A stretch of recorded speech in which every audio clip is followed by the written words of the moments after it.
Сәлеметсіңдер ме балалар? Қазір бізде сауат ашу сабағы. Бүгінгі сабағымыздың тақырыбы аз адамның арқауы, дауысты және дауыссыз дыбыстар. Бүгінгі сабағымыздың мақсаты дауысты және дауыссыз дыбыстарды ажырату. Ал балалар, қазір мына сөз жұмбаққа назар аударайық. Кәне, осы сөз жұмбақты шешіп көрейікші.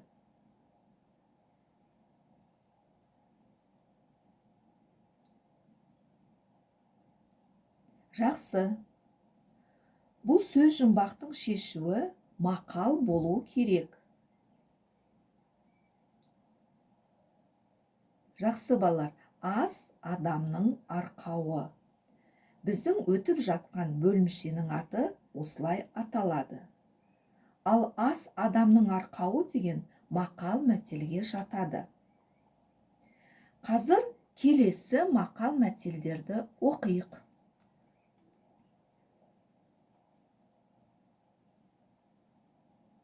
Ас иесімен тәтті, табағымен жақсы. Қалай түсінесіңдер?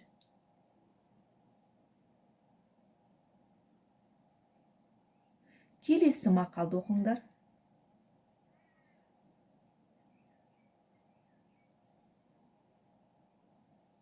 Нан тамақтың атасы, ынтымақ көптің батасы. Бұл мақалды қалай түсінеміз?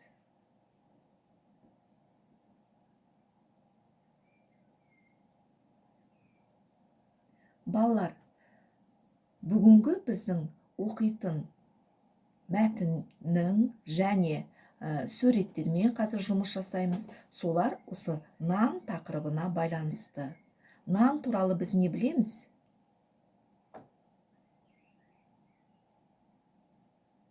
Дұрыс айтасыңдар балалар. Ал кәне, қазір мына суреттерге назар аударайық. Суреттер әңгімелейді.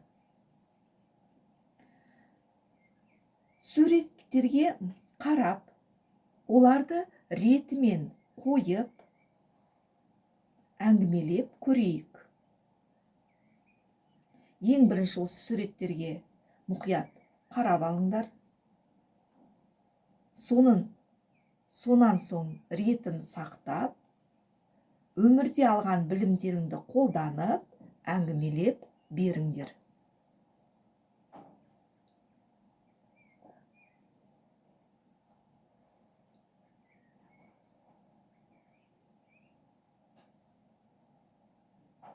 Жақсы балалар.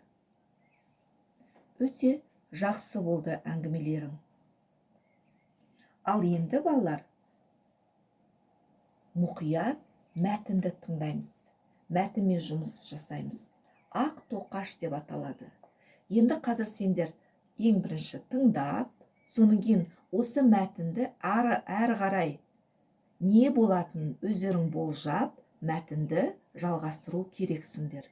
Ал кәне тыңдайық мәтінді. Ақ тоқаш. Түс кезі. Екі дос мектептен қайтты. Екеуінің қолында ішінде шұжығы бар ақ тоқаш. Қажыкен нанының бір кішкене қалдығын қағазға орап, сөмкесіне салып алды. Ал Қажыкеннің досы өзі тойғаннан кейін тоқаштың қалғанын бір кескен шұжығымен бірге лақтырып жіберді. Қажыкен досына қарап. Ал балалар, енді осы мәтінді сендер ары қарай болжап не болатынын және осы мәтінді жалғастырып көріңдер.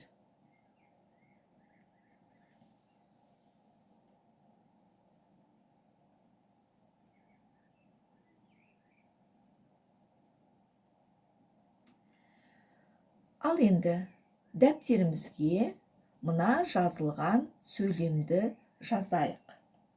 Қарайық, ең бірінші оқып шығайық. Жақсы. Балалар, еңбекпен тапқаннан тәтті деген ол неге жатады деп ойлайсыңдар? Дұрыс, бұл да мақалға жатады. Қалай түсінуге болады бұл мақалды?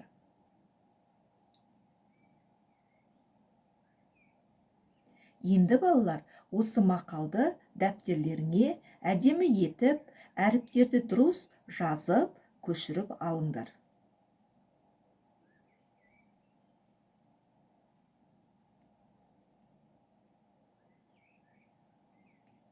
Енді балалар, мына астындағы сызбаларға қарайық. Не айтасыңдар осы сызбалар туралы? Сызбадағы түстер нені білдіреді? Жақсы, дыбыстар сонда қалай бөлінеді? Дауысты дыбыстар дегеніміз не? Дауыссыз дыбыстар дегеніміз не? Жақсы балалар, бүгін сабағымыздың мақсаты осы дауысты және дауыссыз дыбыстарды ажырату болған. Біз сендермен өткенбіз, жақсы дауысты дыбыстарды ажыратып отырсыңдар. Жақсы. Енді осы сызбаға сөздер айтыңдар. Осы тақырыбымызға байланысты.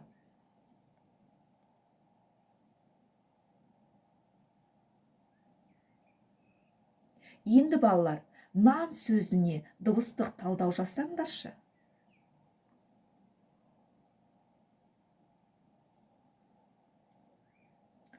Тоқаш сөзіне дыбыстық талдау жасайық енді.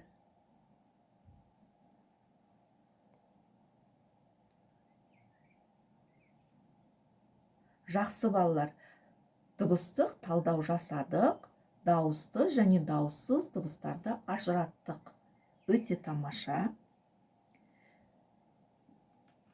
Енді қазір біз мына екі үйге осы дыбыстарды шашылған әріптерді орналастыру керекпіз. Қызыл үйге дауысты дыбыстарды, ал көк үйге дауыссыз дыбыстарды. Қалай ойлайсыңдар? Неліктен біз оларды үйтіп орналастырамыз?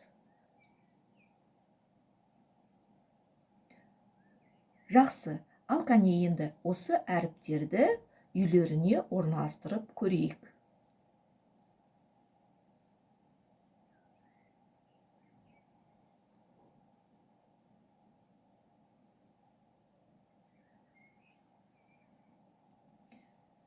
Ал енді балалар, жақсы, келесі тапсырмамызға көшейік. Көп нүктенің орнына тиісті әріпті қойыңдар. Егер дауысты болса, бір сызықпен, дауыссыз болса, екі сызықпен сызыңдар. Осы тапсырманы орындағанда біз керекті әріпті қоямыз, соңын дауысты және дауыссыз екенін ажыратамыз. Ал бастайық.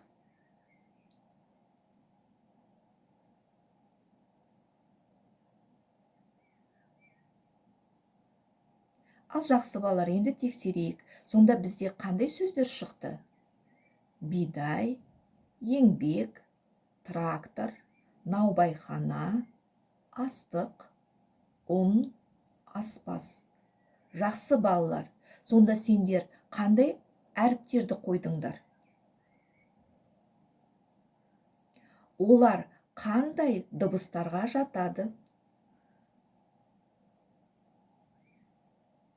Жақсы балалар.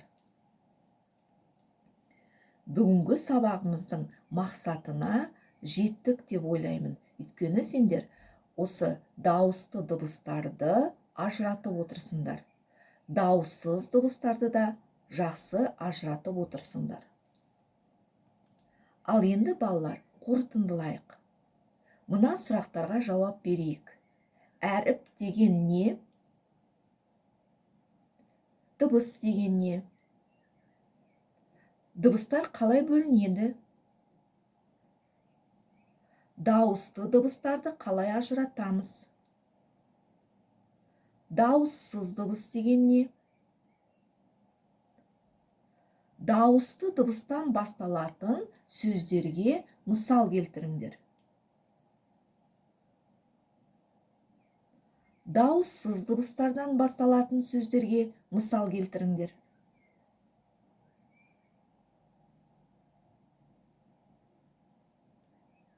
Жақсы балалар, біз осы сабағымыздың мақсатына жеттік деп ойлаймын.